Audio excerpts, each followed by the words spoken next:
আজকের আমি মাশরুম আলুর তরকারি করব। আগের দুটো পেঁয়াজের পকোড়া করে নিয়েছি, তো তেলটা একটু পেঁয়াজ আছে ছোটো ছোটো। এখানে আমি জিরে একটু ফোড়ন দিয়ে দেবো, গোটা জিরে দিয়ে দিলাম তেলের মধ্যে, দুটো কাঁচা লঙ্কা দুটোগুলো। এবার আমি পেঁয়াজ তুলে দিচ্ছি।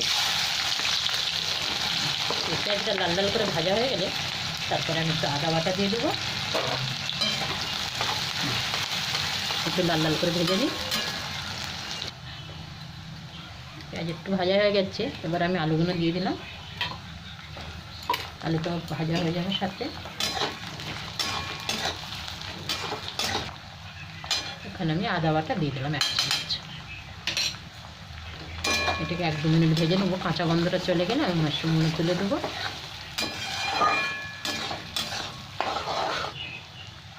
এখানে আমি মাশরুমগুলো কেটে রেখেছি, এটা দিয়ে দিলাম। এবার ভালো করে ভেজে নেবো পেঁয়াজ আলু টমেটোর সাথে। টমেটো তো এখনো দিইনি বাটা, টমেটো একটু মিক্সিতে বেটে নেবো। এবার আমি মটরগুলো দিয়ে দেবো সাথে, একটু ঢাকা দেবো। 2-3 মিনিট পরে খুলে ভালো করে ভেজে নেবো। ঢাকাটা খুলে একবার নেড়ে দিয়েছিলাম। এবার আমি একটু হলুদ দেবো, মশলাগুলো এক এক করে সব দিয়ে দিই। একটু হলুদ, একটু কাশ্মীরি লঙ্কার গুঁড়ো অল্প একটু দিলাম। এরপর আমার একটু জিরে পাউডার,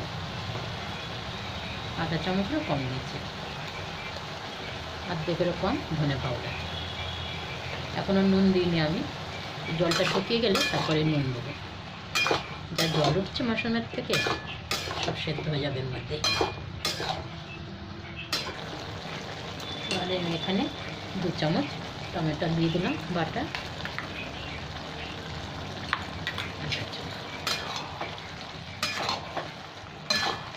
জলটা শুকিয়ে গেলে তারপরেই দেবো নুনটা, জলেই সেদ্ধ হয়ে যাক।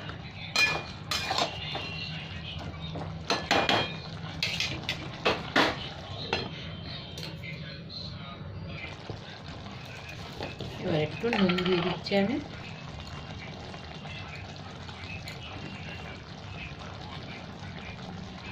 ভালো করে নেড়ে দিয়ে ঢাকা দেবো। একটু হালকা বাকি আছে আলু সেদ্ধ হতে।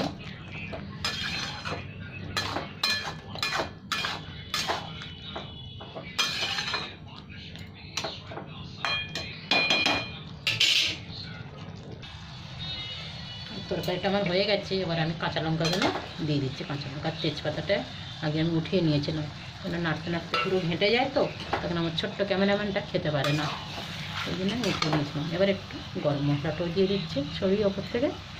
তরকারিটা পুরো হয়ে গেছে। এটা ভাতের সাথে রুটির সাথেও খুব ভালো হবে খেতে।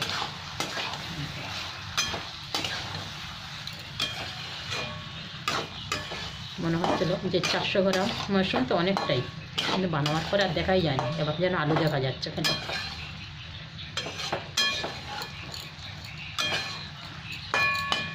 তরকারি হয়ে গেছে, গ্যাসটা বন্ধ করলাম, ঢাকা দিলাম। এবার ক্যামেরাও বন্ধ করলাম। এখন আওয়াজ করলাম।